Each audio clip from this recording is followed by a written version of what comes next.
जंगल में शेरनी को रात के अंधेरे में किसी ने छेड़ दिया, अब पता ना चले कि किसकी हरकत है। बंदर ने शेर को कहा कि आप ऐलान करवाओ कि कौन इतना दिलेर है जिसने शेरनी को छेड़ा, वो बताए ताकि हम इस बहादुर जानवर को जंगल का बादशाह बना दें।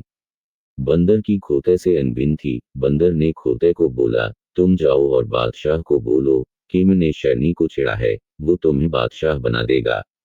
बेचारा भिगोड़ी खोती का खोता बंदर की बातों में आ गया और अकड़ता हुआ शेर के पास गया और बोला, मैंने शेरनी को छेड़ा था। शेर ने खोते को गर्दन से पकड़ा और बांध दिया और भिगोड़ी खोती को जंगल के दूसरी जानिब बांध दिया। सब जानवरों को बोला कि खोते की तशरीफ पर 100-100 जूते मारो और खोती की तशरीफ पर 500-500 जूते मारो, क्योंकि इसने अपने खोते को रोका नहीं।